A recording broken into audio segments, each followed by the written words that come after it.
I hadn't planned to do this tonight. I really hadn't. And I really should have done it earlier. Because, to be completely honest with you, I was in a bit of the doldrums tonight. Feeling a little bit down in the dumps. Missing my better half, as you do. So what we're going to do right now is we are going to talk Vinegar Syndrome. We're going to talk limited editions. One of the most asked and requested things that I've gotten, especially in the last 2 or 3 weeks, hey Adrian, was to talk about Vinegar Syndrome, to talk about their limited editions, and to give some suggestions. Hey Boredom, hey Javed, for the sale that's coming up.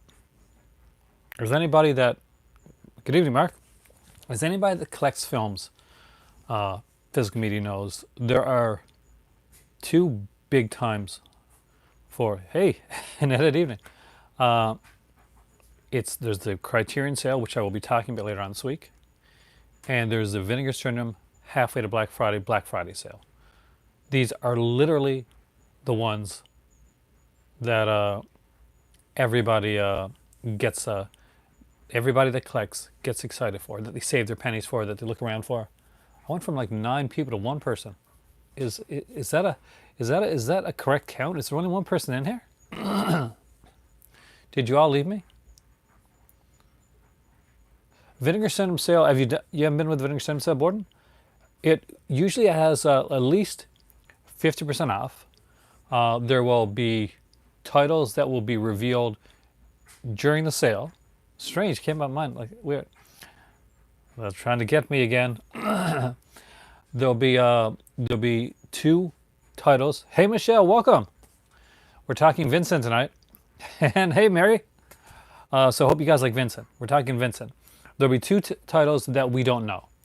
Deadline, yes, it's Sexploitation. Javid, I gotta have it. Most of the stuff is going to go on for 50% off. Some of it will go on for even more. There will be certain titles that'll go to print during the sale. There always is. Now, oftentimes, out of print for Vinegar Syndrome means that really cool slipcover that you've been eyeing, that's going to go to print, and later on they'll put out a standard edition. Now, that's not always the case though. During the last sale, during the halfway to Black Friday sale, I went in and I bought one of the last copies of Disconnected, thinking, not getting it originally, thinking, okay, I won't get this because I'll get it when it comes in the standard edition. But I really kind of like the slipcover, so I said no. I went in at the last minute, made a 3rd order, worldwide free shipping, yeah, on the 13th of December. I think so, yeah. Unless they have something else going on. Yeah, it's a big sale, Boredom. It is really one of the biggest sales out there. They'll have super secret special titles that they save for this time of year. So I was getting Disconnected, and I thought, okay, it's safe to get it anyway. So I picked it up at the last minute. It was just like I just wanted to watch it. Right after I bought it, I think there's 2 copies left, and they sold. And then it showed out of print. Not out of print as in it's coming back without a slipcover, but out of print as in, oh, by the way, this one's not coming back. So every once in a while there's titles that don't come back. So you want to get the limited editions at the time that they come out if you can. And I figured the best way to look at the limited edition stuff, hey Hammers, it is a really good release, isn't it? I had a lot of fun with it, and the actor was so good, and I just kept cracking up at his girlfriend and the other, how she's not at all what the final girl is meant, and I know that's kind of what they meant to do, but she's not at all what the final girl is meant to be. So I've gone here from oldest to newest. So we'll start here, and we'll look at the Vinegar Syndrome stuff afterwards. If you want me to, I'll bring over my limited editions and show you some of those as well, in case there's ones that you're interested in picking up that I can actually show you guys. I'm going to give you guys a count of how many of each one is available, and I'll give you my thoughts and you give me your thoughts on ones that you're thinking about getting. If I've got it, I'll tell you if it's ones. Let's see. I will definitely bring those out then. Hey, Dungeon. Oh yeah, Vinegar Syndrome has been something people have been asking for a while. So the one thing they did last year or last time around to kind of like do something kind of different is they've taken some of their older titles that they put out and they gave them slipcovers. So if you already had the title, you could buy the slipcover separately, or if you didn't have the title, you could buy it with the slipcover. The difference between the older titles, I still have to watch that one actually. I used to like that film a lot. Was that the older titles were in the blue cases, and the newer Vinegar Syndrome titles are all in the white cases. Sexploitation series definitely hammers. That is one that's definitely gone out. Hey Shadow. So with the first slipcover here, which is Raw Force. Hey Brian, thank you Rick. We're talking Vincent tonight, but we will be talking Criterion later on in the week, so don't worry, I haven't forgot you on that one. Yes, there are actually. The one I just mentioned there, Javid, Disconnected, for instance, that is completely out of print. Hey, Indy. I do not have the day off tomorrow, but I just really felt, I'll be honest with you guys, I missed you guys. And I'm home by myself, so. Notice how I dropped the H? That is such a Canadian thing to do. Especially Atlantic Canada. Oh, Disconnected creep me out. Hey, Tommy, thanks. So with Raw Force, we're down to 330 slipcovers. So if you really want the slipcover Raw Force, I don't have that one. I got the movie, I don't have the slipcover edition. It's actually a pretty sexy slipcover. If you've seen Raw Force, it is an insanely crazy film. It has, well, like a karate club, undead ninjas. It's a lot of fun. American Dreamer is one of the earlier releases put out by Vinegar Syndrome, and it was put out under the Etiquette Pictures label. In terms of extras, actually, when I get my limited editions, I'll show you. There's something out there, for sure, is one of the highest amount of limited editions. My favorite slipcovers. I gotta get my ones over there. When I get them, we'll actually go through all of them. And I'll tell you what my favorites are. I want to do the countdown first, and then we'll get to that afterwards, I promise. So this is going to be a fun night. So this is one that I'm guessing, Brian, that you got. I haven't seen the extras yet on that, so thank you, because I'm a really big Paul Bartel fan. The American Dreamer, which was it's kind of a documentary. An odd film about Dennis Hopper. And if you've got that indicator of the last movie that came out from them, the Dennis Hopper one, or you got Mad Dog Morgan, for instance, then the American Dreamer is going to be one that you're going to want on your list. And there's only 30 of those left in stock, actually, to let you guys know. And any of the Etiquette Picture releases, once they're gone, they're not coming back. They're not being restocked. Another one, the Etiquette Pictures one, and not quite as popular one. This one never really took off. It's an odd little film, and I'm guessing some of you guys may have seen it. That's the one. That's the one. Didn't you see that one like in a theater somewhere? I kind of remember you saying that, like earlier on. Probably like around the halfway to Black Friday time when I talked about it. There's a really strange, it's kind of a musical, it's kind of a rock musical of Othello. And it's called Catch My Soul. And I'll be honest with you, I've never seen the film. I've been on Othello before, but I've never seen this one. And there's 255 copies of that one left. I don't see that one going too fast.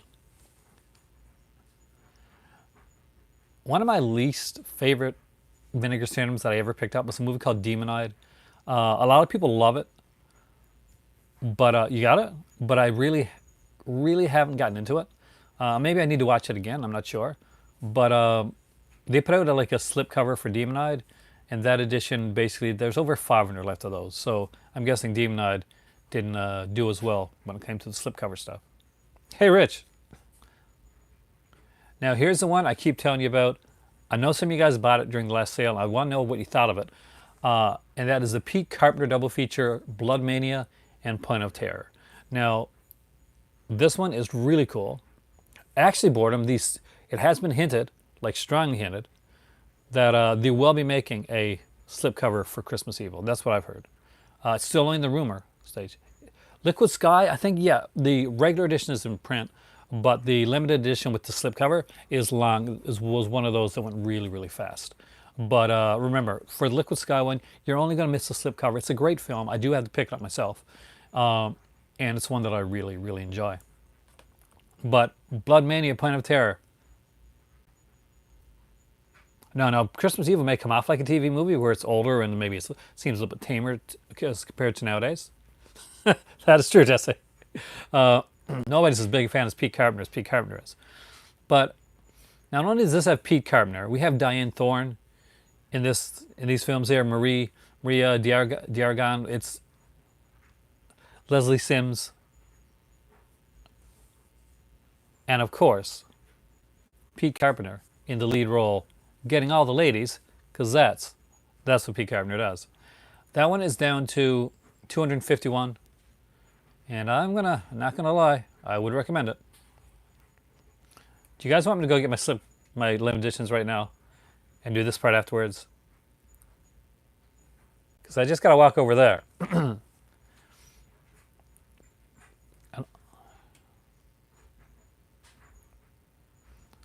Liquid Sky is a really trippy film, Brian. I think you'd like it, actually.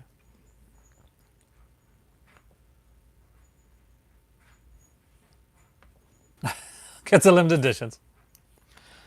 I'll get the slipcovers and I'll get the Sexploitations, which, as somebody mentioned, I also think is going to go to print. Some of these slipcovers I'm going to show you are already to print, but that's the fun of them, right?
I'm going to have to sit down very carefully. You guys ready for this? So, having collected Vinegar Syndrome for a bit, I do have not as nice a collection as probably as Indie Phantom has, but I do have a few here. And you're right, some of these here go for like insanely crazy prices. So,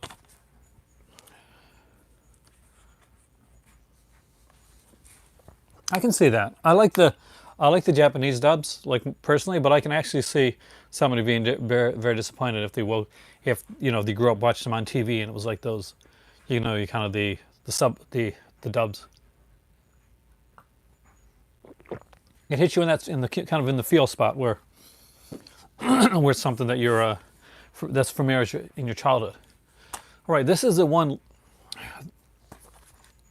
DVD that I have that's out of print now from from Vinegar Syndrome, and I'll get into the Blu-rays as we go through. That is the Cutthroats. This one actually had 1,500. Now the good thing about this is it was redone on the 5 films 5 years set. So I think you get more than you do, which is fine. And I had my phone here, which I may have placed something out, so just bear with me for a moment. I did. See, I don't want to miss your messages. So, here we go.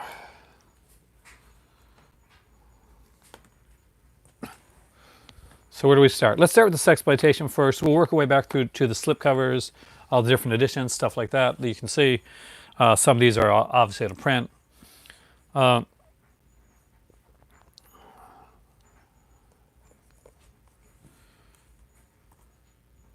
The first one I'm about to show you only has 40 in stock right now. And it is an odd little film. Kind of an, I would consider this almost like an art house type of film, which you would not think if you by seeing the name of the cover. But the movie's called Pickup, and it's part of the signature Sexploitation series right there. So they all have this kind of like these cool little things on them. There's 4 of them in total. This one here is really low, so there's 40 of these left. Pickup is also known under the title Pazuzu, if you want to see how trippy of a film this is. It's the best film. Incubus is definitely up there in one of the best films that they released, in my opinion. And A Woman's Torment by Roberta Findlay. You guys know I love that one. But I'll go through as we go through, and My Chauffeur is just a really good film that is not too exploitation-y, it's not too sleazy. It's just a solid film. Nothing's gonna wow too much, but it's an 80s film that always stuck with me, and it almost seemed out of place in the oddness of it, but it's a good one. Next up is A.C. Stevens' Fugitive Girls, and this one right now. Okay, so this one here has one of my favorite Vinegar Syndrome covers. I love this here. It kind of reminds me, if you grew up like reading Cracked or Mad Magazine, then this here cover is going to look really familiar to you. You're going to have that kind of Cracked Mad Magazine type of feel. You see what I'm talking about? For people that are old enough to remember those magazines. So there's an artist, and I think it might have been in Cracked, that had a very similar art style to this right here. And for some people, it may remind them of the Nanny Dickerson cartoons, like this right here.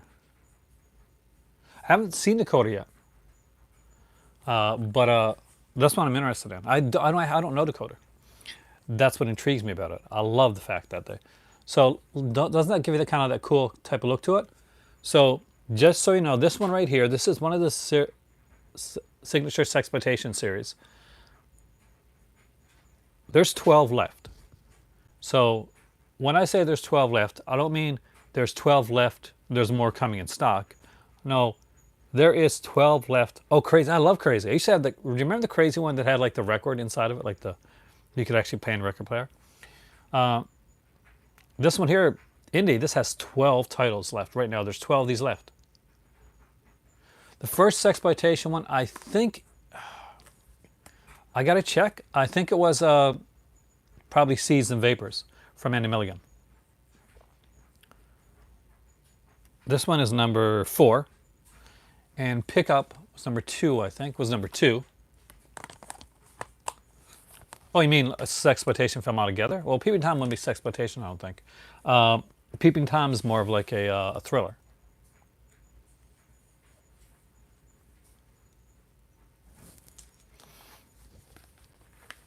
So I need to get the other 2 releases on there. So the other 2 are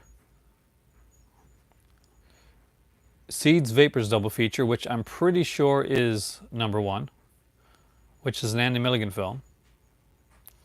And right now that is down to, it's over 500 left of those, so you're safe for those. Oh yeah, we're gonna get to Dolomite, dude. And the other one that I don't have is Trip with the Teacher, again, which is over 500 left of that one, which is a really fun film, and I do want to get that one as well. So we're gonna go through all the types of limited editions while we're here. Now here's one that's already got some of them sold out. I think volume, which one? 3 maybe? No, volume 4. Volume 4, this one here has about 350 copies left. And I swear by these. If you've never gotten Vinegar Syndrome before, this is a cool place to start. It's not a feature type ones, but 5 films, 5 years. Now, 5 films, 5 years was done for the 5th anniversary of Vinegar Syndrome. And the idea was to take movies that they had that had only gotten DVD releases previously, and to give them brand new remastered scans for Blu-ray. So they broke it up. They knew that a portion of their audience liked the adult films.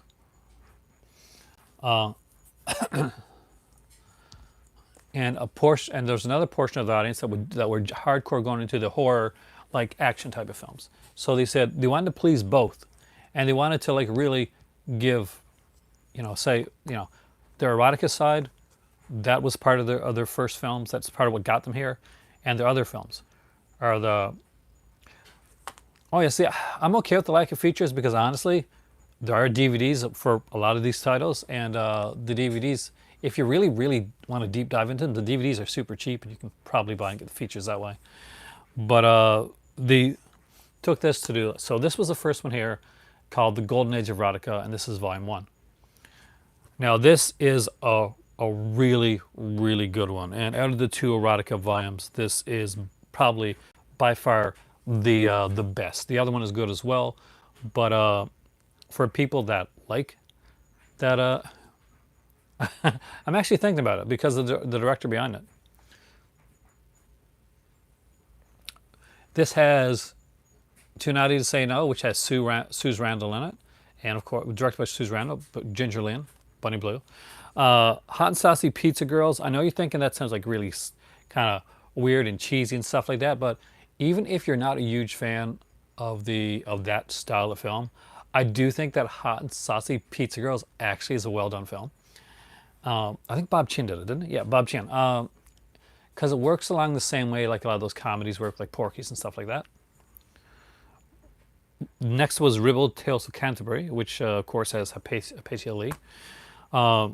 Prisoner of Paradise, another Bob Chin one with Sika and John Holmes. And I guess the biggest one on here for me was Dixie Ray, Hollywood Star, which actually is an adult film noir, and it actually is a pretty damn good film noir. So definitely props to them for doing that. Now they put out Volume 2, and for people that didn't want the adult stuff, for instance, was Horror and Exploitation, and this is awesome. So first off, we start with a Serious Santiago film. Yeah, Cam Mitchell actually isn't Dixie Ray, Hollywood Star. Good call. Maybe they had to take his name off. Maybe like what is...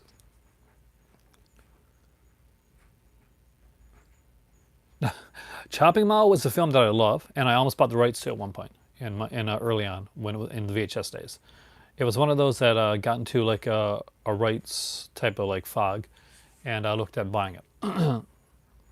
But I ended up not doing it, and I regret that. But it's a fun little film. And a great cast. So the first film on here is Serious Santiago's The Mothers. Oh, really? Which is really fun, actually. It's got Jane Kennedy. It was excellent in this. Flesh and Bullets, which is a Carlos Tobolini film. You either like Carlos Tobolini or you don't. It's definitely a cult film now, man. I missed the boat on that one. Carlos Tobolini does a lot of adult films as well, but this is one of those. There's Hang Up, which is John Hayes, and if you haven't seen John Hayes, or you don't think you've seen John Hayes' work, you've seen his work before. He's the guy that did Cutthroat, the one I showed you first. He's also the guy that did Grave the Vampire.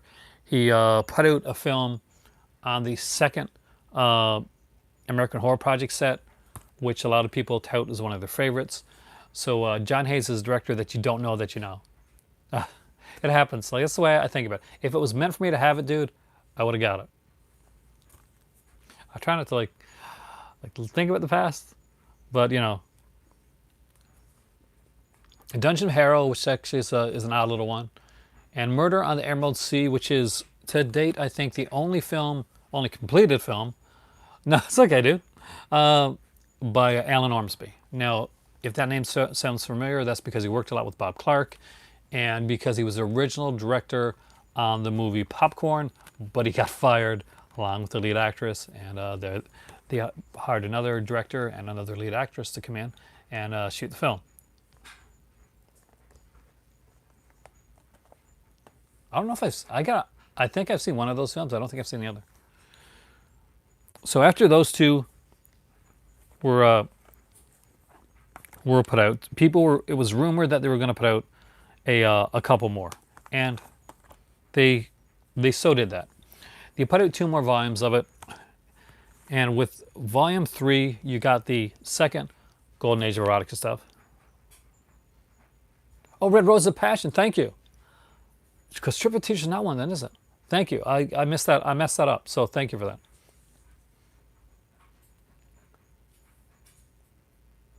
That's weird, isn't it? Red Rose of Passion is never listed in the limited edition set, but it is a limited edition and it is still available. It's got a nice cover to it too. Because the last time around, I never bought Red Rose of Passion because I looked to what I was buying only in the limited edition section of the website, and so okay, I'm gonna, get a lot of the limited editions that I want, and some of the ones that I missed the limited editions on. What, Red Roses of Passion? Hey, Pinga, welcome. We're talking Vinegar Syndrome tonight, and I'm going through all the. We're going to get to some really cool slipcovers, which I know you guys are waiting for. So this one here has some of the, again, some of the more popular ones. It has the famous. That needs a really good release. I can see Arrow doing that one, though. That seems like an Arrow film. Or a Criterion. Criterion would do Looking for Mr. Goodbar, I think. That seems like it's going to be a bit pricey for Vinegar Syndrome. This one has Dracula Sucks, which otherwise known...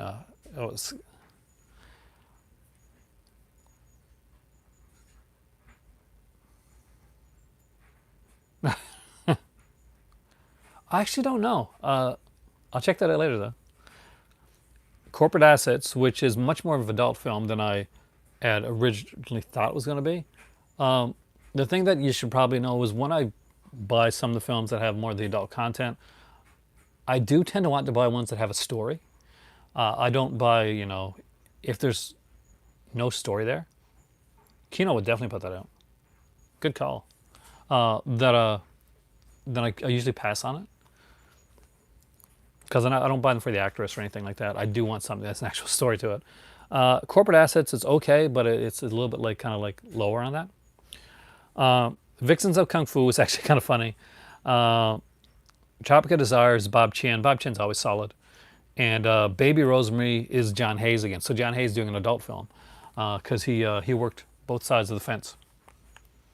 And their last, but not least one. See, Looking for Mr. Goodbar is ending. 1, I'm epileptic, so it freaked me out because of all the flashing lights. 2, it scared the hell out of me. That's one of the movies that did freak me out when I was a kid. That's the one that got under my skin. Was looking for Mr. Goodbar. I strongly remember that film. There was a film too that for me is just as good as Looking for Mr. Goodbar, and it definitely was probably a knockoff of Looking for Mr. Goodbar. And it's called One Night Stand. It's a Canadian film, and the main character's name is Daisy. I remember that because she picks up this guy outside of a liquor store on New Year's Eve. And he's got a guitar, and she takes him back for basically for a one night stand, but he's different and unique, and he sings this song to her. Basically, Daisy, I think I'm going crazy. I think I'm going crazy, and he is literally crazy. It's a tense little film. If you never checked it out and you ever get the chance, check it out. It's one of my most wanted movies to get a good Blu-ray release is One Night Stand. Does anybody else remember One Night Stand? The actor that was in it, if you're Canadian, for instance, the actor that was in it was in an infamous episode of a show called The Beachcombers, which was a show here in Canada, with Greek actor Bruno Drusi. And there's an episode early on in the series where the little girl named Sarah is walking home when she's not supposed to be walking home. Excellent. Did it really? And she meets this guy, this stranger. He seems charming and attractive and witty, and he ends up like terrorizing her and her grandmother throughout the episode until he eventually gets caught. Playing a very similar character. He would go on later on to win a Tony, I think, for Kiss of the Spider Woman, and has been on has done Broadway ever since. So he's actually pretty big there. Little bit of useless trivia for anybody that's interested in that style of film.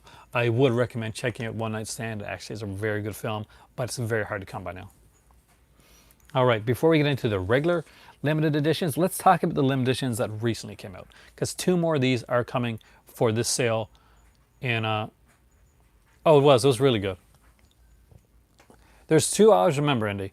There's that one, and there's the one. Hey Logan, we're talking Vinegar Syndrome tonight. I know you're into your Criterion stuff. Did you do a Criterion video? Because I haven't got to check your channel. Because I want to see your Criterion video. And I want that song, man.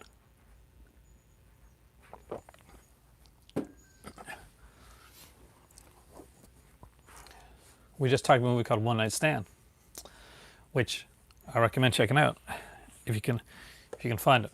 Oh yeah, the other one, that other Beachcombers episode that I remember, is the one with Gordon Pinson, who's from my area, and he knows my grandmother. She's departed now.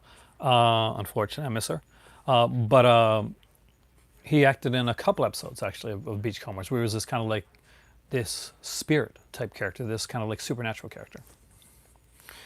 All right, so Vinegar Syndrome did something called Perfect Strangers. Oh no, Gordon Pinson, not Bronson Pinchot. Gordon Pinson is an Academy-nominated director who actually early in his, from Newfoundland, who actually was a writer as well. He started out doing a movie called The Rowdy Man.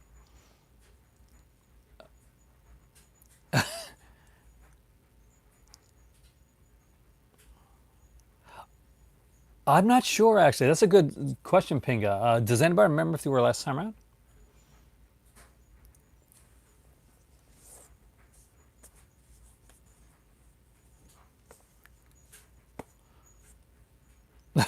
That's okay. Gordon Pinson is like, he did that big film where the girl, I think he's got like, I don't know, it's Alzheimer's. So there's a really big actress in it. Like it was nominated for Academy Award.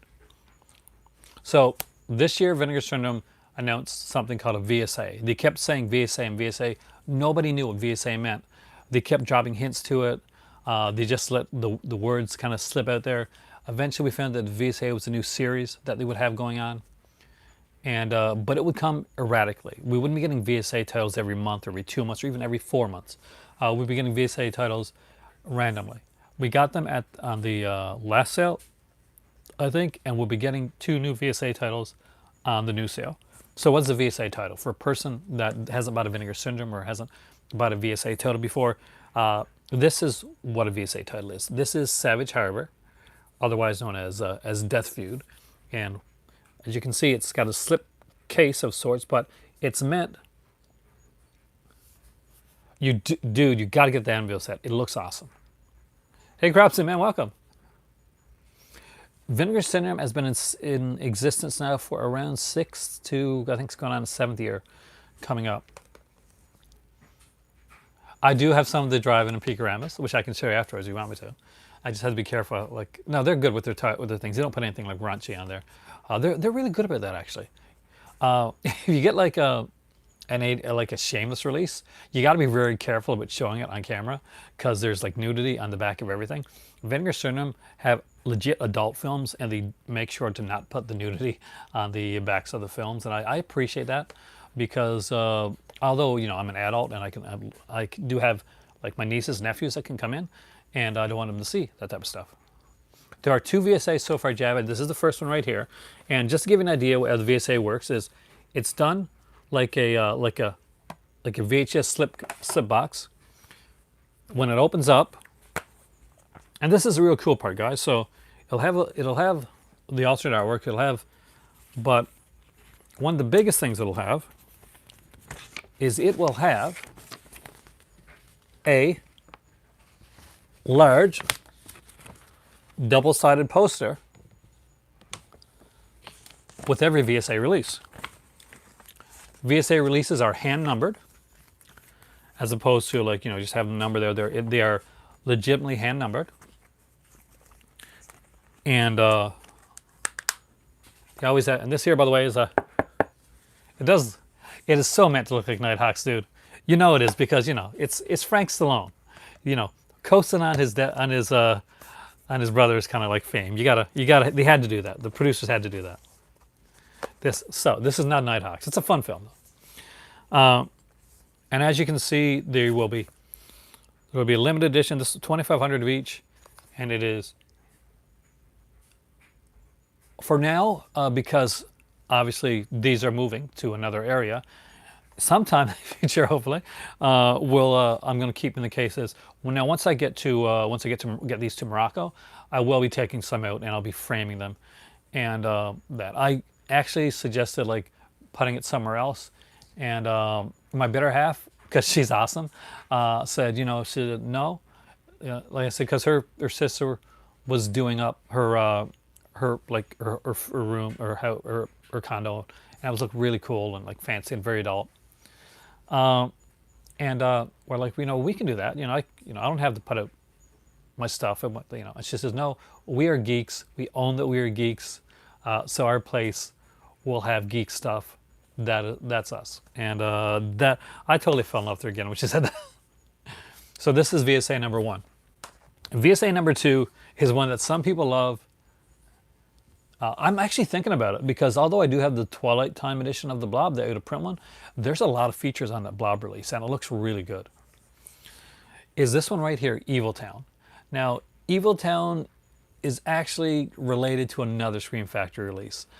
Scream Factory, Vinegar Syndrome release called, what was it called again? The Evil Within, something like that. Well, I'll see it on back here anyway. And again, it slips out through here, but one thing I've noticed is that it's tight enough that they don't slip. I haven't noticed I haven't had a problem with it slipping. What was the other one called? Evils of the Night, yeah, with one of my favorite actors, actually. And as always, I will check, actually. I know that one of these were really low if it's still available. This is a gorgeous, I remember seeing this poster, actually, in my, not this exact poster, but a poster looking just like this in my local video shop.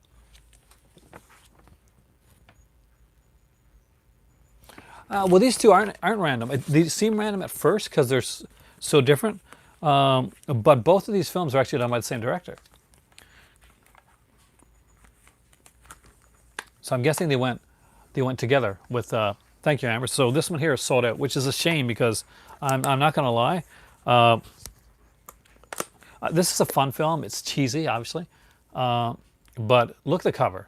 You can see why this sold out, right? Just look at that. How sexy would that look in somebody's collection? It is a sexy looking cover. It's perfect. It's a perfectly great example of like exploitation, like covers, horror exploitation covers, done right. Well, I like the MVD ones. Like they're kind of smaller and they're innocent, obviously, but this is on a definitely on a different scale, on a different level. These are big, and the MVD ones are meant to be smaller.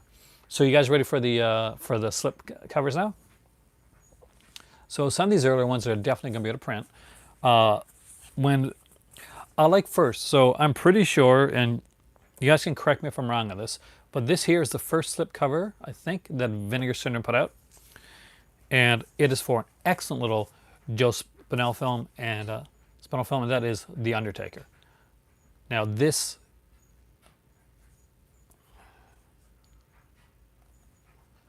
oh no, I'm gonna put them in frames, with like with glass and frame them. Oh, I like Lust, Cropsey. It came on like when I was at my dad's for $14, which is a great price for that one, in Canadian, by the no less. And I ended up like grabbing it right away as soon as it went in $14. If I see like a Scream Factory go out, hit a $14 price, I usually try and grab it. Now this is their first slip. Now this one here, I will say this was when they were first doing it. It is a bit tight. You'll notice here that it is a bit tighter Their slips now are known as being the best slips available that are out there. This one was, and this one is solid. This is like their first one, and it is odd and unique and strange and just kind of a weird one, weirdly shaped with like just these kind of these blood splatters and fingerprints and all that. When I saw it online, I wasn't going to go for it at first because I wasn't quite sure. I missed the blood hook one, jab it. But when I got it in my hands, I got it. Like I didn't online. I didn't get it at all. I didn't get this at all. Well, I said, like, that looks odd. I'm not sure, but that's kind of ketchup looking.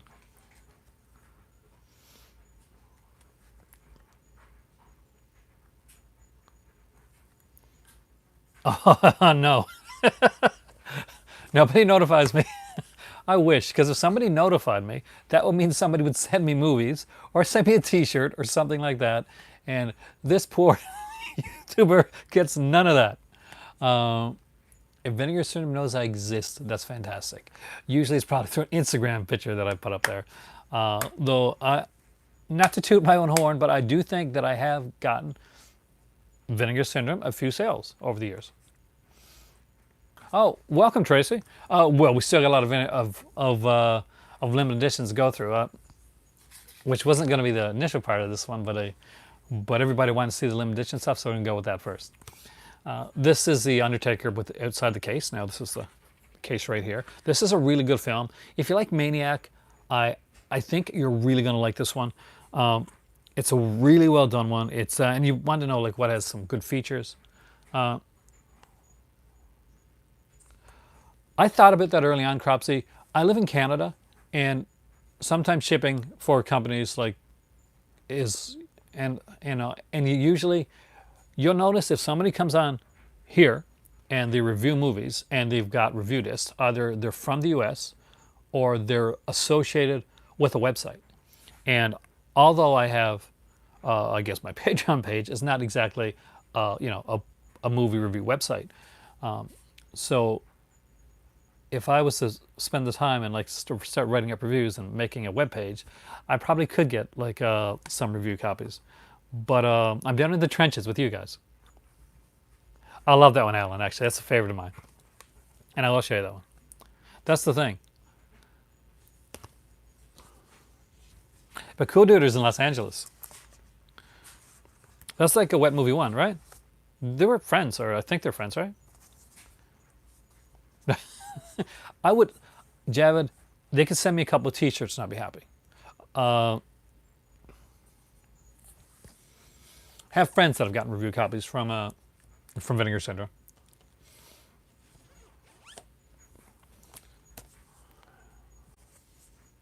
Oh, did I miss a comment?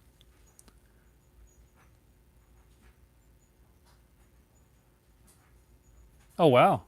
So Dean's lucky to get Criterion to send stuff because they don't normally do that.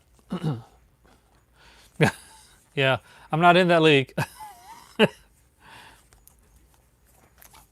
But I think I've carved a little niche out for myself here with you guys. We carved it out together, haven't we? So this was their first lenticular cover, Jack Frost. It is still one of my favorite Scream Factory covers that they ever did. And as cheesy as the movie is, thank you. I love it. I do love this film. There's a questionable scene with Shannon Elizabeth, but you have to take it for the time that was put into it. And it's a schlocky horror exploitation film. But it is super, super. Look at this cover. I cannot just stop. Obviously, this one is thank you, is out of print, unfortunately. I always say grab these, like when they put out lenticular covers, like definitely grab them. There's the thing too, timing, right? No, that and like I think is it Cool Duder that acted in movies as well, like did some low budget films? I know like at least one of them did. Because they had like a really like similar trajectory, even to the fact that yeah, you've been here for a long time. You've seen early me, pre-Mike days. That they both like lost a lot of weight actually, which damn, that's something to be proud of. Because that's not something that's easy. So they put out a, did I say Scream Factory? It's Vinegar Syndrome. This is all Vinegar Syndrome. Just correct me if I make a mistake. They also put out this one, Demon Wind, and yes, that has an awesome looking slipcover. I don't think slipcover is available anymore, but this is one that lasted for much longer than I thought it was going to. I would say they are. I mean, like if you live in North America, definitely go for the Scream Factory ones, but the Studio Canal ones are really gorgeous looking. My channel has been around for 8 years actually, but it's only the last like 2 or 3 years that it actually like caught on at all, I guess. Like I think like Logan right here, Logan Toxic, we've since the beginning, right? Yeah. I remember both our channels' first days.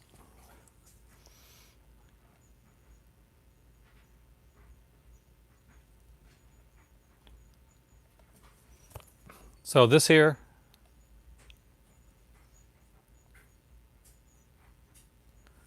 how did I learn about Vinegar Syndrome? My slip cover.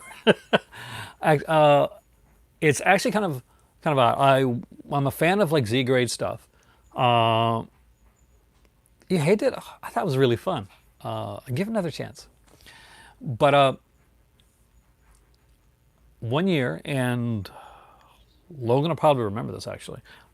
I decided I was going to theme my years of collecting to kind of more focus rather than being kind of like scattershot. You did, and you had like the podcast, and you used to do the videos with. Does you still do videos with your friend? I used to like argue with you guys about like which was the best decade and stuff like that. But I was going to do a year of called the chip tasting. I remember those. The WTF, the year of WTF films. That's how this started, and Vinegar Syndrome kind of had like these WTF films. So, and I found as I started to buy some of their stuff, I really found myself enjoying it. And it's only starting Crobsy, unfortunately. Yeah, does he still like? Do you still keep in contact? I still got like the comics that he drew, which were incredible actually. I don't get rid of any of that stuff. If you keep in contact, say hi for me. Because it's been years.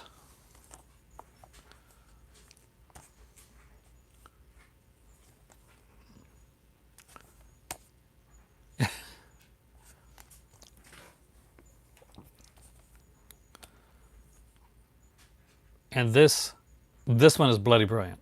The slipcover of this one is long gone too, but you can get the standard edition. I do recommend this film. It's really fun. It's actually Adam Rifkin. So, you know, there's actually a name director behind it. This is Psycho Cop Returns. Oh, Buddy Melt I really want. That's a really good film, actually. Way underrated. Because it's it's almost like an anthology film. It's almost like a portmanteau. And I think it was kind of meant to be that way originally, wasn't it?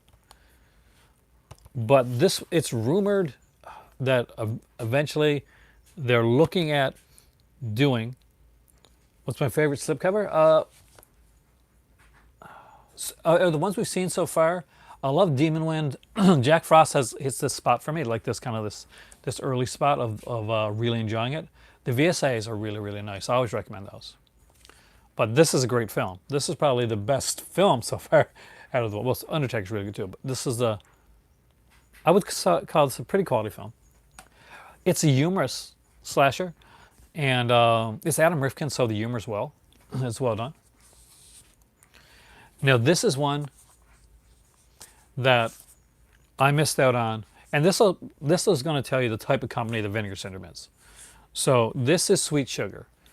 Sweet Sugar is as Phyllis Davis, and was one that I really wanted because it's one of those, you know, those kind of women in prison, you know, in the jungle type of films. But it's a really good one.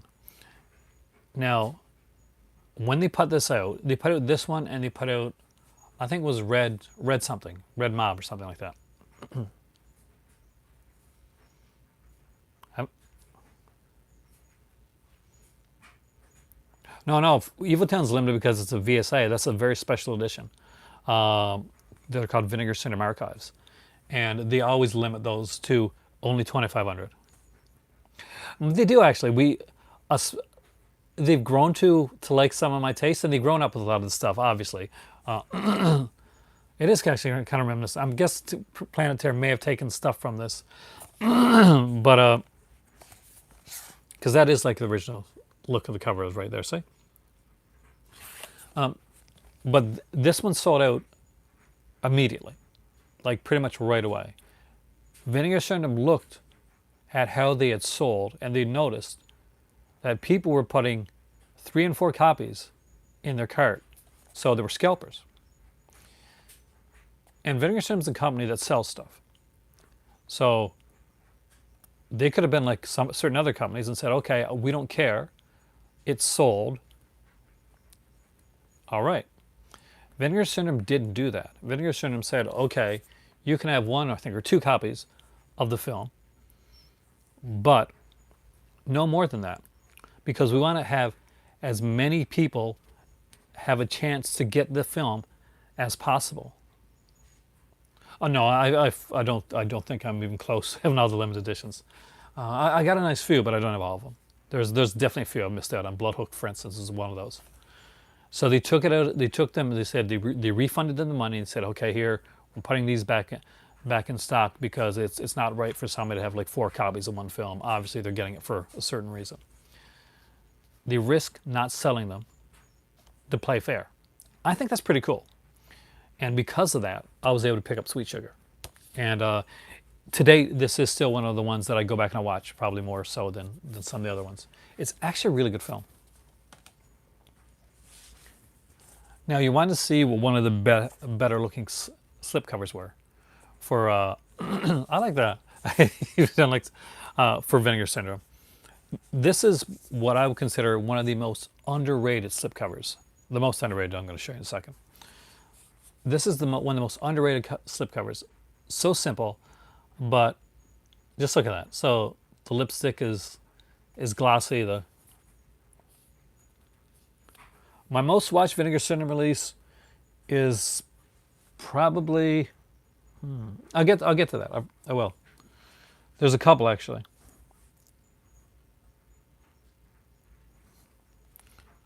Yeah, they went away. It doesn't happen every day, but that's something that I kept track of, and it was, the 4K edition of Tammy and the T-Rex is the one that I want, Pinga. It's their first 4K release. I can't not get their first 4K release. Well, this is a perfect 80s look to the cover. This is, and you can always switch these around. I haven't switched this around because I actually like it, but the original cover for My Chauffeur is actually kind of cool too. That's Deborah Foreman.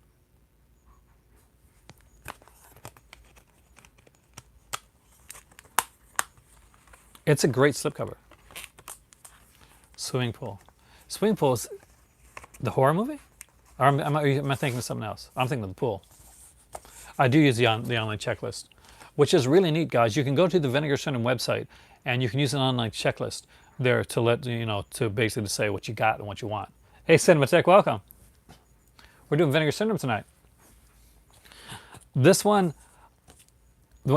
okay, yeah, I remember the film.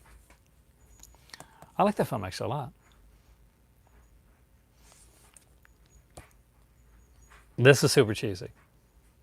Oh, I love that. They would do a good job with just one of the guys. Another Clayton Runner film.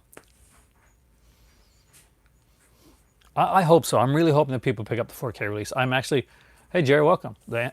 I'm actually like kind of pushing for people to pick up the 4K release because this, if that 4K release does really well, if it sells gangbusters, imagine the 4K releases that other companies, that not only Vinegar Syndrome, but like once other companies like look and see their 4K releases doing well, that Scream Factory and Criterion and other companies can do. Orgy of the Dead. This is an A.C. Stevens film. It is based on a book by Ed Wood. It stars Criswell I don't have Don't Answer the Phone yet, you know? But the Angel Collection is going to be a most watched syndrome in it. And this is insane. This movie's insane. There is. That's why I'm doing the video cinematheque. Actually, I think it's the November the 28th or 29th, the Black Friday sale. They'll be going on for that entire weekend. There's going to be Tammy and the T-Rex 4K. There will be the limited edition of the Angel trilogy, and there will be 2 Vinegar Syndrome VSA titles that'll be announced on the day of the sale, and 2 mystery titles as well. So we're gonna have 4 mystery titles now, and 50% off most all their titles. Sometimes more actually. Orgy of the Dead. It's fun. It's weird. It's definitely not for everyone. But it's nuts. The next one has a great slipcover, but I'm going to be honest with you, it's probably one of my least watched Vinegar Syndromes. There's a reason for that. And this Dolby Vision in that one, holy crap. Yeah, future-proof yourself for your upcoming PS5s, guys, because the PS5 will be 4K. Have a 4K player in it. This is Deadly Daphne's Revenge. I don't know. It's too new, I think, to really go on sale. If it goes on sale for very much, maybe it'll go on sale for a few dollars. But where it is last month, I don't really think so. I'd say it'll probably be around the same price. Maybe they'll shave a couple dollars off it. I do recommend it, Logan. I really do. It's the Amityville Curse collection are fun little films. You know, they're obviously not the serious like films like some of the other ones, but they're more. I find them more enjoyable because of that. And the box set is actually gorgeous. This is an odd one. It's a weird film. How much do I spend monthly on movies? It really depends. Because I have a regular job, and for a while I didn't have a job because I got laid off for a little bit because my company downsized, and they got a new contract, and I got to go back. Hey, Brandon, welcome. It got to be less, but it really depends. I'm like a lot of people in the fact that I have to save up to get things, and sometimes I'll go without, you know, a couple months. I'll like when everybody's going, you'll see like a lot of YouTubers and they'll be going out and they'll be buying like this release and this release and this release. I can't do that, so I really don't know. I apologize. I wish I could give you an answer for that. Now when I go go all in, I try to go all in. So next up is a really cool little one. I actually like this film. Bit of a strange one, but this is the House of the Dead, otherwise known as Alien Zone. This is an anthology film, and it's this cover should look really familiar. It's definitely an expensive hobby, man. But it's one of those things. Once it's in your blood, Logan, I think it's hard to not do it. You want to see the alternate artwork for this one? Actually, I'll show you this one because it's not very good. Obviously, I'm not going to change that. There's a YouTuber, and I can't remember his name right now, that buys all the Criterions, actually. And he only does videos every once in a while. I know you're going to think the big YouTuber guy, but no, this is another guy. But I think all he buys is Criterion. Not Blu-ray Dan, but I remember when Blu-ray Dan started, actually. He started to he really took off. He had like a prank channel first, I think, because he's actually wants to be an actor. He's once gone acting that, or he did when I used to talk to him before, and then he started doing the movie channel, and a dude got in like major shape, man. Are there any Vinegar Syndrome titles I hate? There's none that I hate, actually. I can't think of anyone. See, Vinegar Syndrome is one of those companies that, for me, it just hits the right spot for me. The stuff that they put out, whether it be like I don't buy everything. Like there's one, it's a very good film called Buddies, right? But it's a very depressing film, a very well done film, and it's done about I think about the HIV virus, about like someone that actually has AIDS, and it's a tough watch. It's a well done film, but it's a tough watch, and that probably wouldn't be my first pick because that's not my type of film. Because I don't want to be too depressed.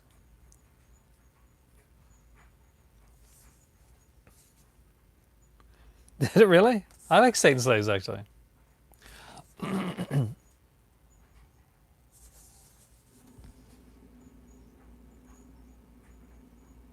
Exactly. I haven't smoked since my first uh, kid was being born. Well, a couple times, but I was never much of a smoker. Blood Theater. I had the DVD of this one. It was scratched to pieces, but I was actually super excited to to get it. Yeah, that's why Cinematech. I'm not sure. Depending on what you're looking for in the film, I tend to like look for ones that are more story oriented, more than like adult stuff oriented. So that's why I tend to go towards some, this, I'm odd that way. Blood Theater actually has two films on it, and it's the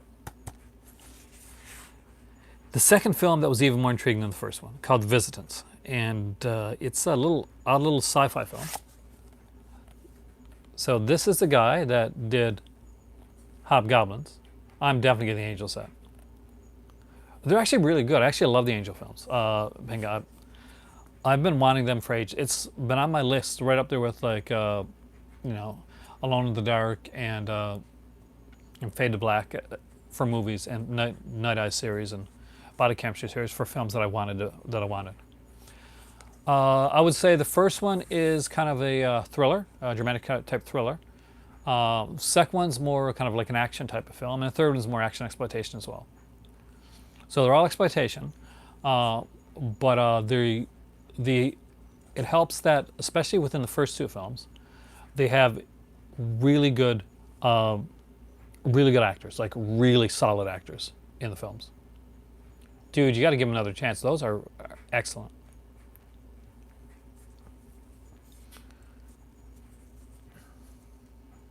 What are the box sets? Well, I'm hoping that they're still going to do the Howling box set. That would be a nice one. Which one? This one here is almost gone. Worth picking up. It's by the guy that did Hobgoblins. So if you like Hobgoblins, which is a fun little cheesy film that a Vinegar Syndrome put out, super cheesy, then you're definitely going to want to get Blood Theater. If you think Hobgoblins is low budget, Blood Theater, The Visitants, that's way more low budget than Hobgoblins. Now, this is when Vinegar Syndrome started to do like a bit. They started to do a bit more of the Southern Gothic, a little bit more thriller stuff. Actually, I do them. All Vinegar Synonyms are numbered, so I put them in their numerical order. So it doesn't matter if like Penitentiary 1, Penitentiary 2 aren't together. But I would put them in numerical order.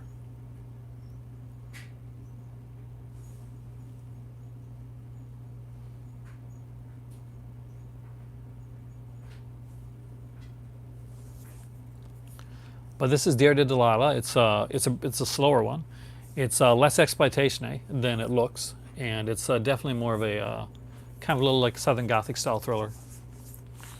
Some good actors in here too. I mean, like actors you wouldn't normally think you'd see in a Vinegar Syndrome release, like people like Agnes Moorehead in this one, and we got John Clement, the cowboy star, Roger Gentry, Will Geer, Dennis Patrick, not names that you normally expect to see in a Vinegar Syndrome release, but it's actually really nice. I love the slipcover to this. Okay, you want to see the most underrated slipcover that the Vinegar Syndrome ever put out? Do I? I do. And don't worry, you'll get to see that one. I'm about to show you the most underrated slipcover that people tend to miss out on, that for some reason, nobody's been picking up. And that is Shot. This is probably, hands down, one of my favorite slipcovers that Vinegar Syndrome has released.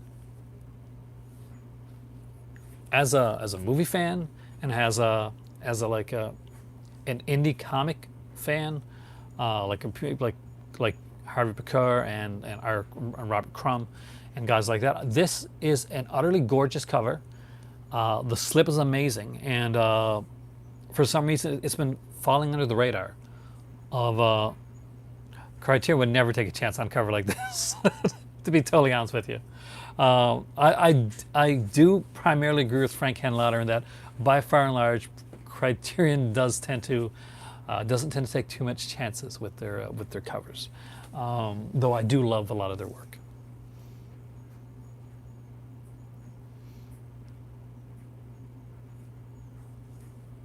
It's an odd little film. This was actually almost like a student film. This was shot for like $5,000. It does look like our crumb artwork, and I love that. I remember the documentary. It was one of those VHS collecting documentaries. I'm sure you've seen it, where they're talking about like posters and artwork and like VHS art and stuff like that. And he said, "There's one company, Frank Henlotter, is like, that has really boring covers." He said, "I like your films, Criterion, but your covers are boring." I love Frank Henlotter. But yeah, this is a fun one. It's an action, kind of a thriller film. It's done for under $5,000, mostly with like kind of like people at this university. But they do a really good job. I thought they did a decent job of it. And for the amount, $15,000, so there's what they spent on this film. And can you imagine making a movie nowadays, or even back then, on $15,000? That's insane. I do recommend it. I will check on Shot Free right now, actually. I do think that one's still in print, though. There's 107 left for Shot.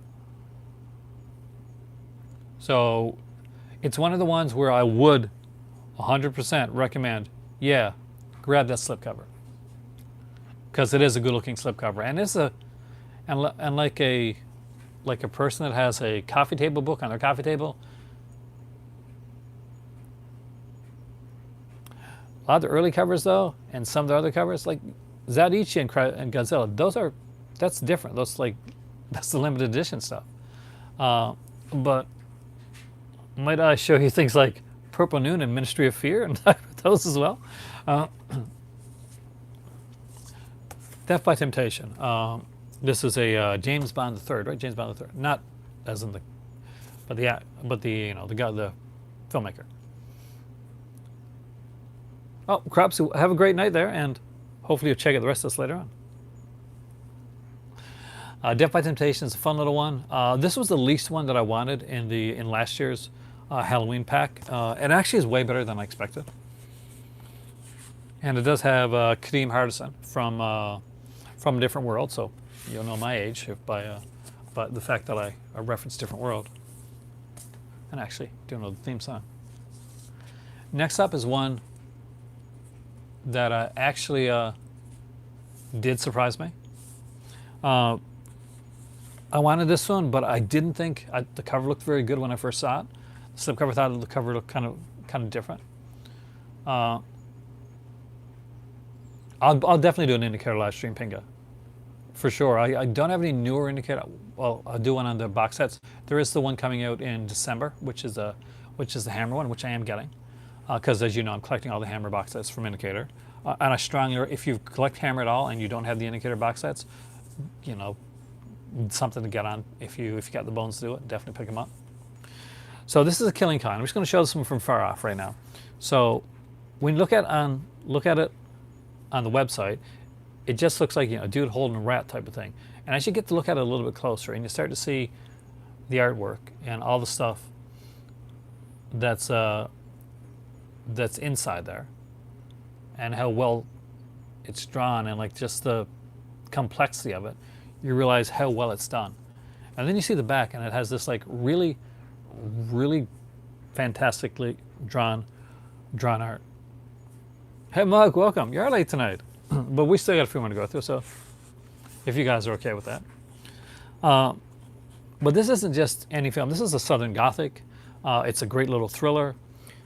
And the actors. It stars John Savage and Southern. Ruth Romaine is in this film. Cindy Williams, from Laverne and Shirley, has a part in this one as well. It's a really good film. I was really surprised, and I've watched this one around like 3 or 4 times actually. Now the next one, you guys kind of, some of you guys know me for. Some of you guys that came here from like listening to the podcast and stuff like that are gonna know from Blood Harvest. This is one that I talked about a lot. I actually championed Blood Harvest, the film. This stars Tiny Tim. Well, he's not the star, but it also has like another big star in there as well. The guy from We Are Gearing Up for Black Friday, dude. What's his name? He was in like a.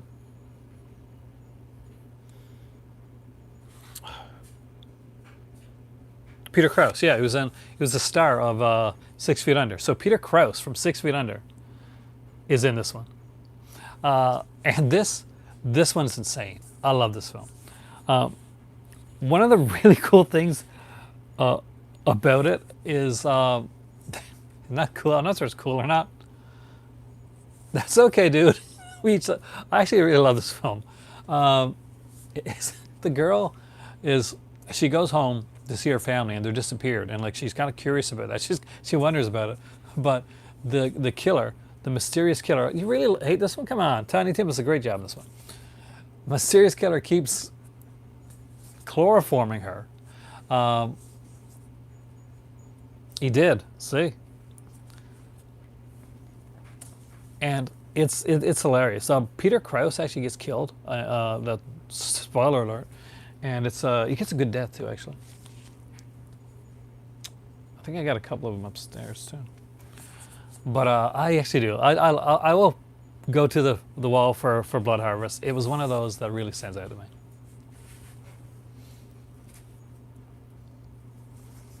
It is. That's that cool kind of 80s look. And what's really good is Tiny Tim, who I'm surprised he didn't make, like, he does such a good job in the role, and I think people underrate it and underrate the job that he does in the film. Because some people are going to look at Blood Harvest and they're going to just see the sexploitation part of it, and they're going to see, okay, that, and there's going to see Tiny Tim and a haha, and he's a clown and stuff like that. But the whole thing, I guess the writer in me, or the ex-performer in me, like really admires the way that he does the role. I think the close is done, and the fact that basically Joe Bob's wrong in this one. I'm gonna say that right there. Joe Bob is definitely wrong. The character that Tiny Tim plays is Marvelous Merville. Now, the idea behind Blood Harvest and what starts everything in the first place is that the banks, like this will foreshadow 2008, guys. The banks start foreclosing on. Oh yeah, because Joe Bob's a character, guys. You got to remember, like, he's playing a character much in the same way that Elvira is playing a character. He's a writer and a performer as well. But Merville is the guy that was different and unique and a bit eccentric, but not completely out there. He used to play, dress up as a clown for kids, that type of thing. But when we meet Merville, it's after like their land's been foreclosed on, and he's gone, and other things has happened. And you'll find it later on. Merville has broken. His character is broken, and he's become the clown. He actually he kind of becomes this character, and it's heartbreaking when you realize that there's this guy that may have been like a little bit like was happy and maybe a little bit slower, but stuff has happened to him, to his life, that he has completely disappeared behind the makeup. And as you find out later on, for all the reasoning behind it, it kind of breaks my heart a bit. And I'm not even joking. That role always got to me. I know people. I come from Newfoundland, and there was a huge fishing industry for years. And yeah, there you go. And then all of a sudden, you couldn't fish anymore. So there's all these people that didn't have a formal education, and they depended upon like fishing. They had boats, they had their lobster traps, they trawled the waters. But all of a sudden that wasn't around anymore. And some people would go on and would be able to adjust to that.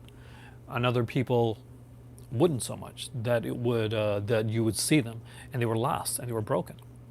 And that's what I get out of, maybe it's just because of the experience that I got, but that's what I get out of Blood Harvest, and I get of the character of Marvelous Merville and what Tiny Tim does with it. Hope that explains it well. Anyway, to each his own. But that's my thoughts on the film, and that's especially my thoughts on Tiny Tim's, not just alcoholism. Some of them, it just breaks them, Brian. It just, you can see them look out, and especially older people. You can see them like they're on what we call the porch in my area, and they'll look out at the water, and sometimes they're lost. There's a longing, there's a loss, and they know that's not coming back. And for some people, they can adjust, but for other people that this was their livelihood for most of their life, and this is how they define themselves. Without it, and without exactly like a old mining town or an old auto factory, it's the same type of thing. All of a sudden, you got a lot of these people that have done these jobs from a very early age, and that's the way I took the character of Merville, as somebody that the farm was kind of a defining factor, and with him, and with his family, and he did these little like clown things every once in a while, and all of a sudden, stuff happens. So if you ever get a chance to watch it again, if you do go back and watch it again, look at it that way, because that's what I always see, and that's one of those films, and one of the roles that always cuts me a little bit deep. And I think it's probably because I did come up around the time that I got to see when the fisher was dying, and at a province at a crossroads, and I don't want to bore you with that. So anyway, there you go. Blood Beat, which actually is a really cool looking cover, and it does look like another cover of another film, I know, but we're not going to get into that one too much. But I actually really did enjoy this film. This actually is a kind of a Christmas movie. So this is another one. Actually, I did Dungeon. The Clown Murders is one that you do need to see this. This is a cool one, man.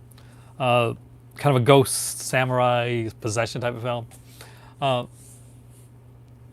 Clown Murders is a Canadian film. I think it was shot probably in Toronto.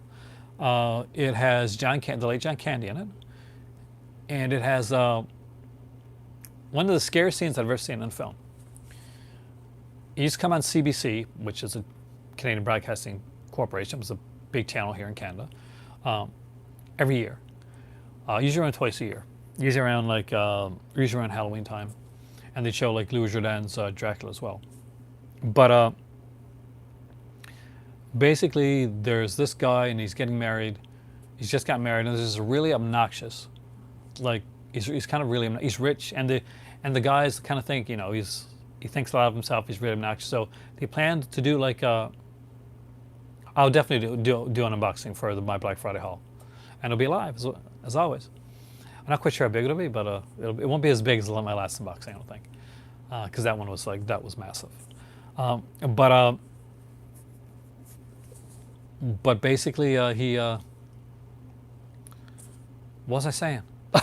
Oh yeah, they kidnap his fiance, during a party as a joke, really, to kind of like to stick to him a bit. And there's like 3 or 4 of them, but you realize once they get there, and they all like dress up in clown like outfits so they can do it type thing, and they go to this like kind of like this out of the way, kind of like farming area where there's this like farmhouse.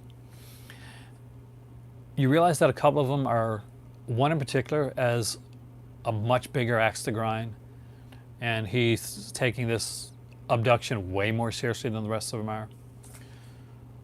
But there's one person that's taking it much more seriously than everybody else, and that person is the clown that's watching them, that's stalking them, that's keeping an eye on them, and that eventually is going to kill some of them. There's one amazing sequence in the film, The Clown Murders, where there's this barn, and the guy, one of the really prickish guys, and they walk into the barn, and the camera does kind of like an upswing, and we see the rafters of the barn, and up in the rafters is this mysterious clown of the clown murder that's like peering down at them. It's one of those where it's kind of mysterious and different, and it's kind of like it's alluded to. You don't really find out till the very end of the film exactly who the clown killer is. And I actually really like the way that it was done. It was left kind of ambiguous, and it's Black Christmassy in that type of way. It's not like horror's Black Christmas, but it does have that type of feel to it. So thanks for reminding me of that movie, by the way. That's one I would love to see a special edition of. But Blood Beat, yeah, indeed. Pick it up. It's really fun. And it could fit your Christmas horror list. So this is another Christmas horror. Okay, the next one I'm going to show you guys is not for everyone. I'm going to be honest with you. Ted V. Michaels can be a acquired taste, much like a Ray Dennis Steckler. But I do think that Michael is definitely is better at making films than Ray Dennis Steckler is. But almost anybody is better at making films than Ray Dennis Steckler is. If you know Ray Dennis Steckler, then you know exactly why I'm saying that. He has one of the longest title films of all time. The Incredibly Strange Creatures That Stopped Living and Became Mixed Up Zombies. That's actually the title of a real film. Steckler would often act in his films as well. And kind of much in the way that Art Child Jr. would act in a lot of movies, and his dad would kind of produce them. So this is Corpse Grinders. I do like this one. I think it's kind of fun. It's super cheesy, basically. The idea is pretty simple. There's these guys that are making cat food, and they're kind of like, they're cutting corners. So what they decide to do is like get dead, get bodies out of like mortuaries and graveyards and stuff, and make cat food out of that.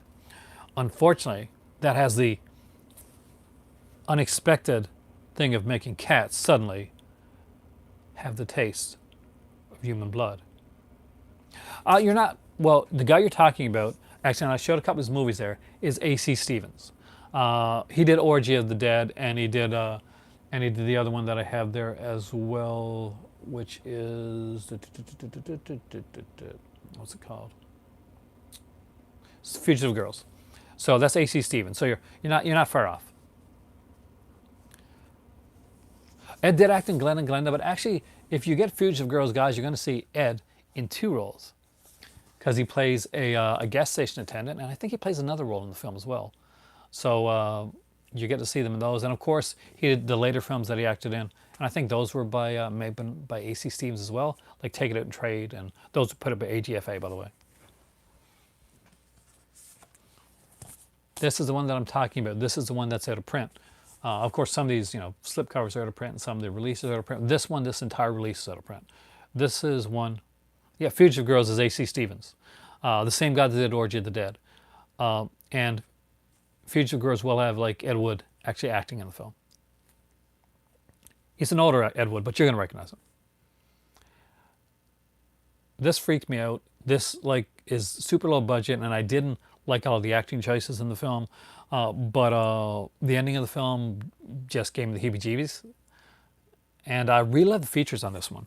There's a great little kind of short film called 20 Questions, and that has its own features as well, including an introduction, director's introduction, and like from festival screening and a Q&A. So if you ever get the chance, if you see this on at a bookshop somewhere, like somebody trades it in or something like that.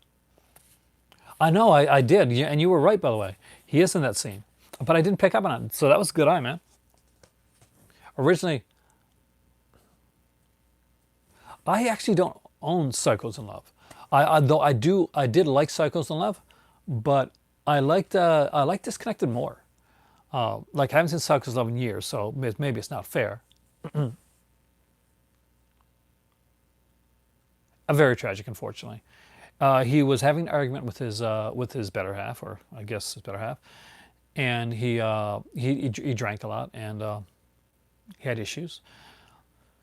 But that night, that particular night, they had an argument, he was in the room, she was outside, and he called out a few times to her. Actually screamed at to her, and she was mad at him. So she decided, like, and you know, it happens all the time. It's not her fault. Like, people have arguments and they don't want to talk to each other. But she went in later on I think it was the next day, and he had passed away. I'm not sure if it was like a heart attack or something like that, but he passed away there, and they were actually not doing well financially at the time either. So it's sad, and he does not know.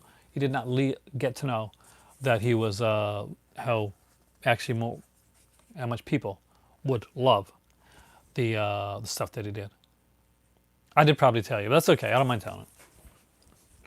Penitentiary. I love this cover. I love the slipcover. I really do. I think this is one of their best slipcovers. I love like the glossy look of the glove that really makes it look like it's coming out. I've always been a huge fan of Penitentiary, Leon Isaac Kennedy. Definitely, I think it's an underrated Blaxploitation film. It doesn't get shown a lot. I'm not sure if these are still available. If either one of the Penitentiary ones are available, there's 1 and 2. I think if you like Blaxploitation, they're really cool releases and a bit like insane at some points. Penitentiary 2 also has a great cover. And that is Ernie Hudson from Ghostbusters, in case you're kind of wondering. And that is Mr. T in the background as well. There is a third Penitentiary film, but there are rights issues that have stopped it from being put out on Blu-ray as of this this video that I'm making right now. So hopefully, if you see this video in the future, paid the food doing that Penitentiary 2, that'll be changed. Next up is a fantastic Norman J. Warren film, and that is Prey. I definitely recommend this one. It's got under my skin. I watched it a few times, actually.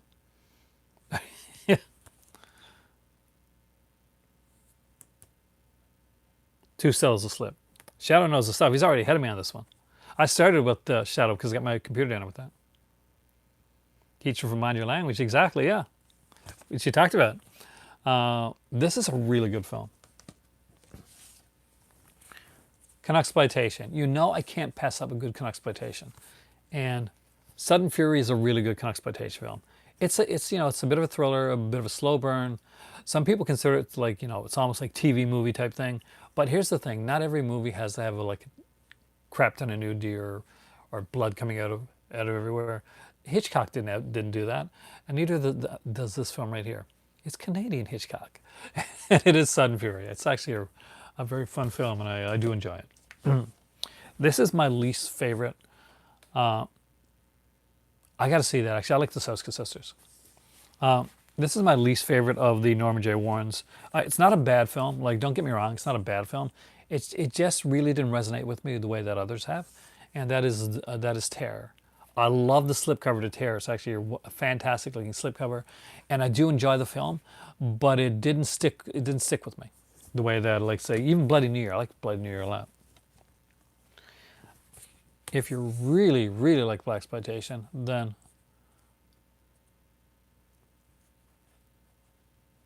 AHP. With American Mary was one of their first ones, and of course Dead Hooker and Trunk. Sweet Sweetback's Badass Song. This is kind of the one that started the whole Blaxploitation thing. It is different, and I'm not going to lie to you, the beginning of the film has a sequence in it which a lot of people do find hard to watch.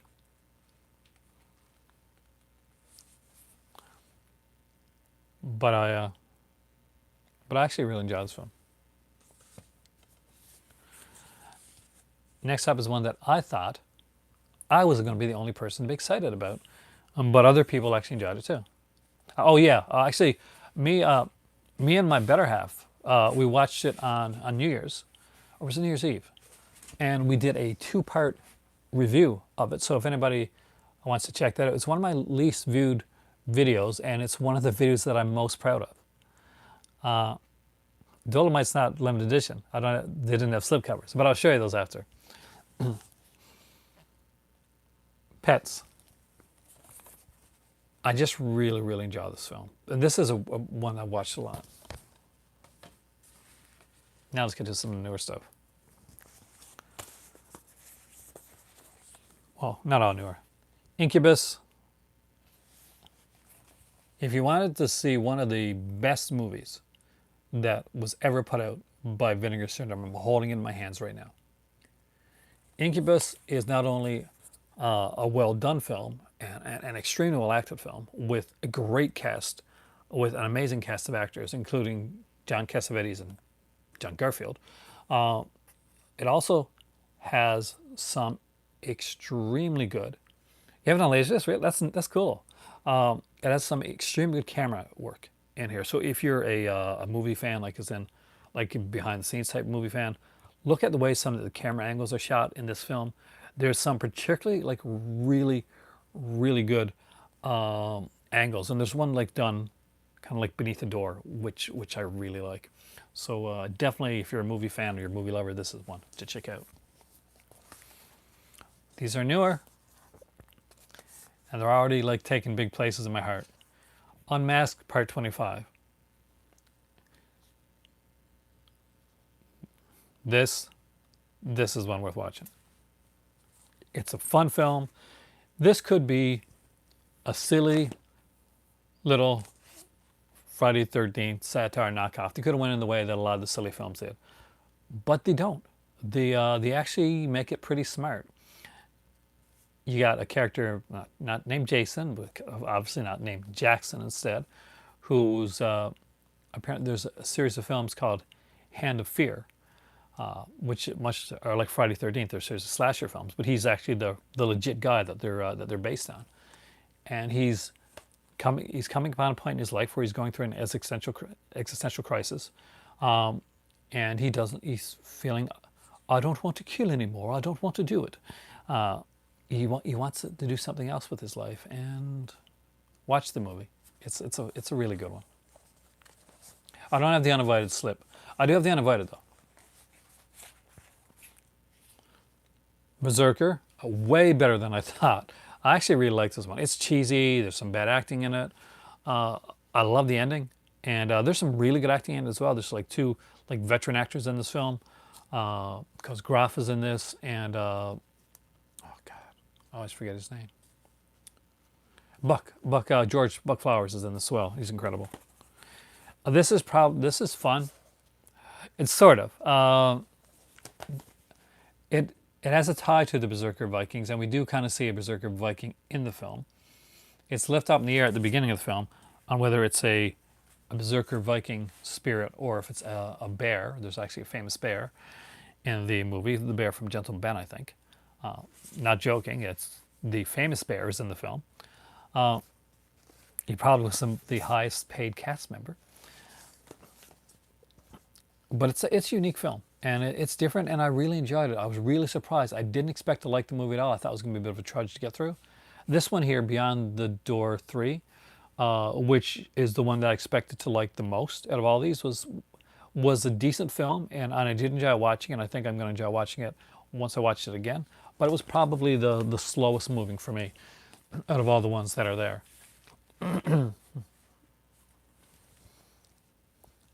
I just realized I have the box set and one of the other ones upstairs. Do you want me to go get the other ones?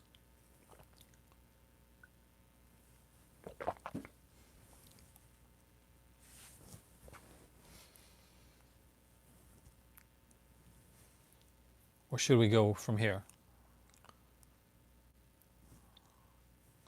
Go ahead. All right.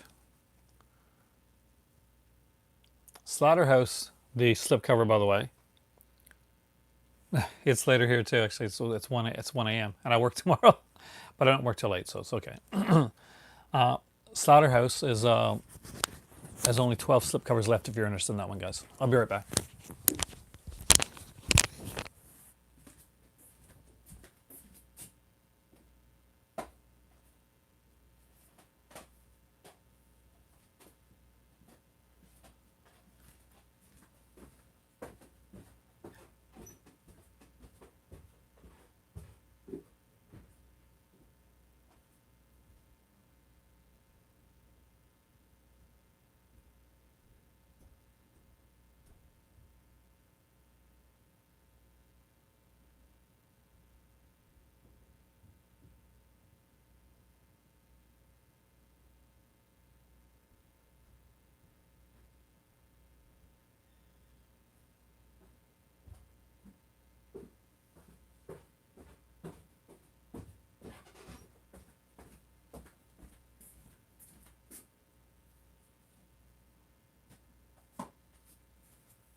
So somebody wanted to see a couple of the the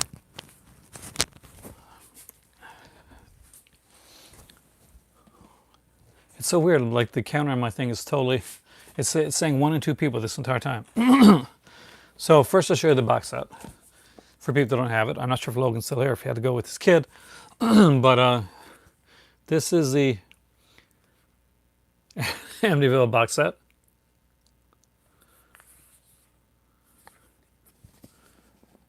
Which opens up and looks like Blair Witch. For me anyway, I think that looks like the Blair Witch Woods. And it has some sexy, sexy cover art, in my opinion. So I love the colors there. It is gorgeous. There's alternate artwork on each of these, but I actually prefer the new artwork. Let's quick show you that set. But I was asked to show if I had any of the drive-in collection or any of the Peakoramas. So I do. 26 watching. How come I can't see that on mine? But first off, DVDs go to print as well. Last time around, Lust for Freedom went out of print, and I really wanted this one. I know I'm very excited about the Euro horror sets. I can't believe they're doing more than one of those too. Really? There's 39? That's kind of cool. I also bored, I guess, 40 people to leave. But Lust for Freedom, I actually was super stoked to get this one. This one doesn't have nudity back, so I can't get back this one. But it is I think this actually was a trauma release. But it's one of the trauma releases that I actually wanted. A lot of people were running to grab this one at the end of the last sale because when they said, okay, this is going to print, it's not coming back. Vinegar cinemas do tend to be a bit more popular for me. I don't do a lot of them now. I probably should do more, but I can't talk about the same thing over and over again, I guess. All right, so drive-in collection. So this is a drive-in collection. This is what they look like. This has 2 Serious Santiago films and 2 really good ones, by the way. So this is Death Force, which I strongly recommend. It's insane, but you'll love it. And it has Vampire Hookers, which is a comedic vampire film, which John Carradine, again, is Dracula, pretty much, the king of the vampire. And there's a guy in it that's like a regular Serial Santiago actor. He's excellent out of his films. That plays the cab driver, a guy that's kind of like the Igor. He wants to be a vampire himself. It's actually very funny. It's extremely well done. These were 2K scans, by the way, so they're not just like shoved onto a DVD. And this is what it looks like on the inside. When you have a few of these drive-in collections, they actually kind of look, although it looks pretty plain like there, they actually look kind of neat when you put them all together. Because you'll get like that kind of like uniform look to them. Now, here's the thing. Peakorama wasn't the first to come around to do adult stuff. They're actually some of the drive-in collections. So just to let you know, if you're not into all the adult stuff, make sure that you look ahead of time, because some of the early drive-in collections were actually adult films as well. And it was only later that the Peakorama was put into it. Like the 2 that I'm going to show you right now are this is a drive-in collection one. It's got the Vixens of Kung Fu and Oriental Blue. Now, both of these are not R-rated films. They are definitely X-rated films, and they're by Bill Milling. One of these actually is on one of the erotica releases that was put out by Vincent in the 5 films. And to just give you an idea, this is what it looks like. It's got a uniform look to it. I really like it. I really enjoy it, actually. Okay, I have to look carefully in here. Okay, I'm going to be careful that one.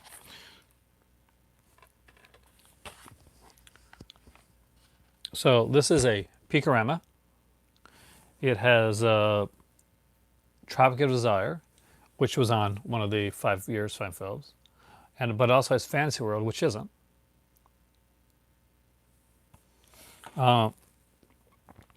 And of these, all Peakoramas are triple X films.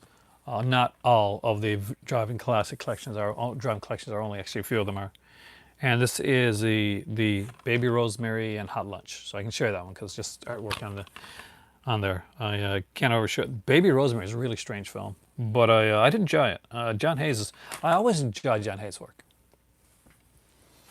Now you're probably wondering why I didn't bring over the rest of the Vinegar Syndrome, because as you can see, I got quite a few over there that aren't limited edition, but like that probably have some like slipcovers as well that that I don't have in the slipcover edition of, that are out there. Well, that's where the second part of this video is going to come in. You're abandoning me, Brian.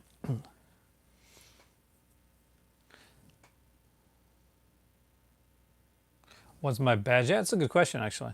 Let's find out.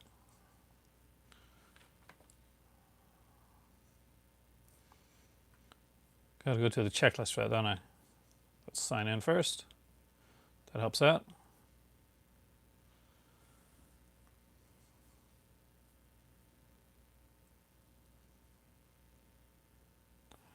Well, I've got to sign in this again. Okay, I'm going to find it later on. Not quite sure. Because I'm going to have to sign in again, and that means I'm going to get my thing. What was I saying? Anyway, so what I'm going to do is I am going to actually do a second video where we can talk about all the other vinegar terms that are there, because there are some that I think we should really talk about.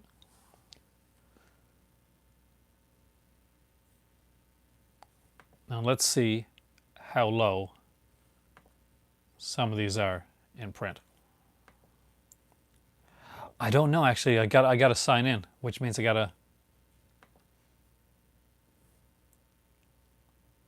never got one. I'm kind of peeved about it, actually. I was one of the first people to sign up for the Criterion channel. Like legitimately, I was one of the first people to sign up, and I've yet to receive my my badge, or tag, whatever it's called.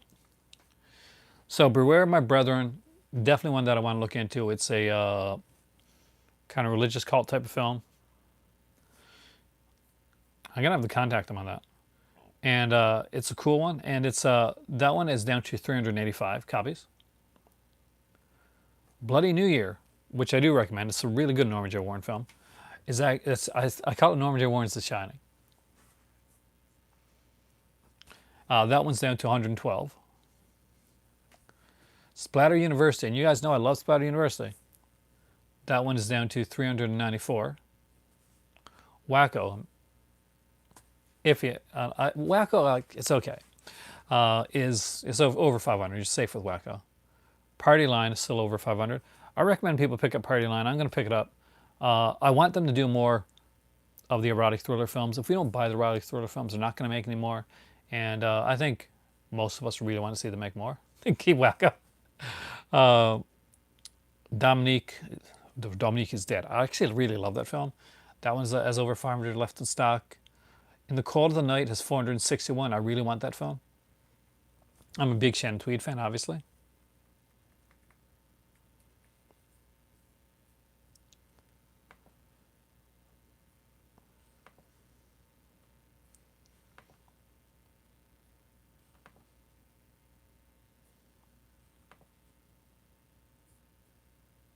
Let's get to some of these other ones here. Some of these went out of print really fast. Like Corruption of Chris Miller, the regular edition, that one went out of print like super fast. So Fleshpot on 42nd Street, which is one that I do recommend if you like movies and you like film writing. I was really impressed by Andy Milligan's like writing of the characters' dialogue. It seemed very natural. Like people were actually talking. There's over 500 left on that one, so you're good with that one. Next up was Savage Harbor, which is still apparently over 500 left. I don't actually. Deadline is that one coming next year? Is that one of them? But I'm gonna see if everything else is gonna be over 500. Lust and Dust is over 500. Night Beats is over 500. Putney Swoop, apparently that's really good, is over 500. The Passing is still over 500. Is there anything here that's lower? Because these are newer. I don't think a lot of these are gonna be like kind of low. But then again, I was surprised actually on the ones that actually went out of stock recently. So, Night Owl, Taking a Tiger Mountain, Pink Ladies, Mascara, and Playdate are all like still. You're all safe with all those guys. I don't know, NetBeast should be, but NetBeast is at over 500. It should be out of print because that's a down dollar, and dollar films are fun.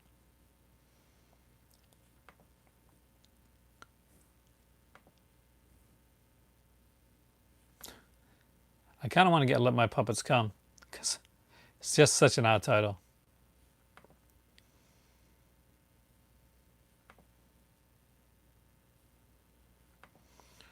Like there's so many of these titles that I want, but obviously I can't afford as many as I got last time around.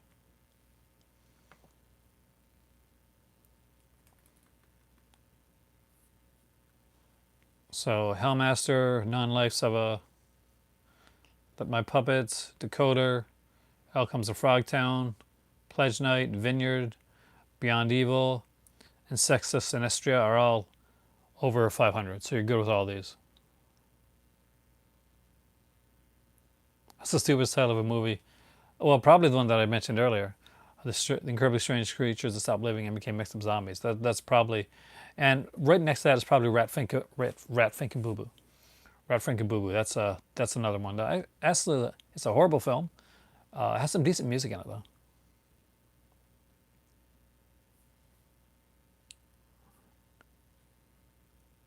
Is there still?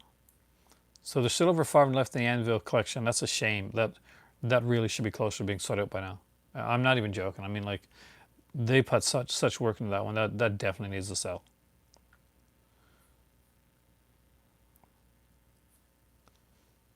But it's just 1 month, so hopefully it's people to get now.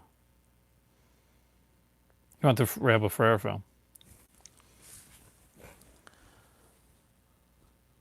Actually, it is. Oh yeah, it has. Oh yeah, that's Roddy Piper. It's They Live in Hell Comes to Frogtown are Roddy Piper's two big films. Now Hell Comes to Frogtown would have like a few sequels, like a couple sequels, that like pseudo sequels that really didn't have anything to do with Roddy Piper, but they're out there. But you only need the first one, and it's really fun. I have the Arrow edition of it. That's why I haven't picked up the new edition.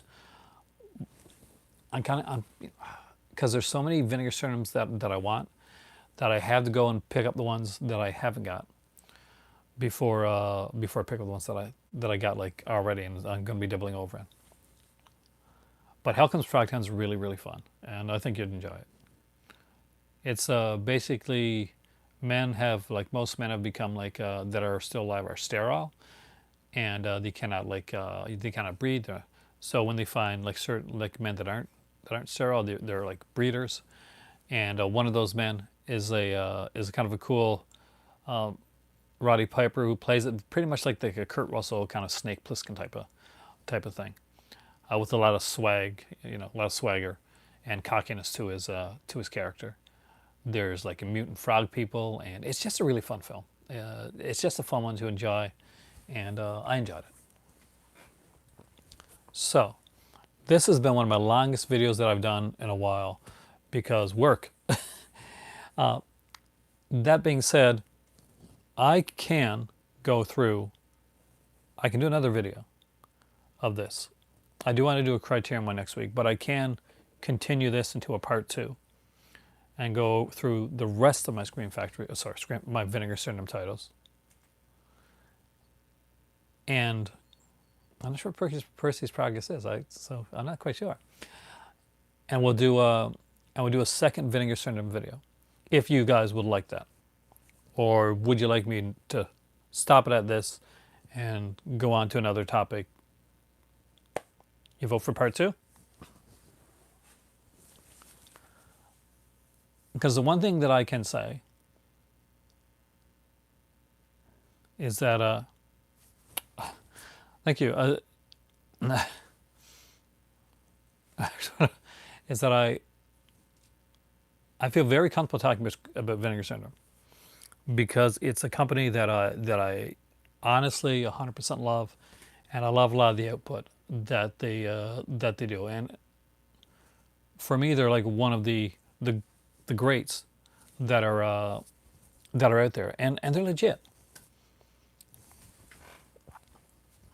And like the story that I told you guys about about sweet sugar is kind of a way to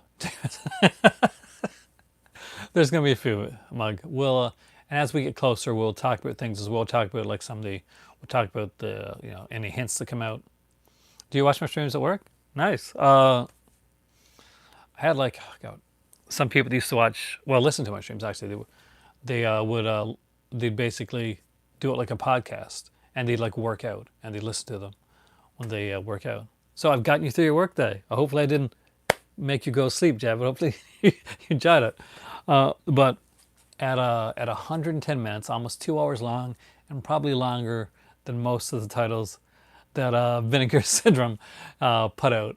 I think we're gonna end it here for tonight, and we'll do a part 2, maybe not tomorrow, but maybe on Tuesday, because that's my day off. So we'll probably do our next video on Tuesday. That's one of the things I love is it's the passion that they put into their stuff.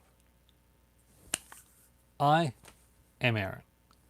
This is my movie library. I'm glad about that, Java.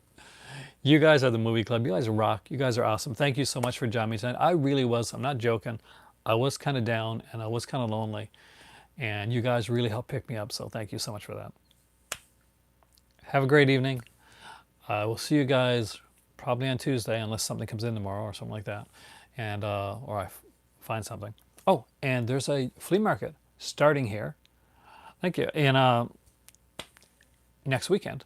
So maybe we'll get to see if anything comes out of that as well. Have a great evening, guys. For me right now, I got to get some laundry straightened away, and then it's time for tea.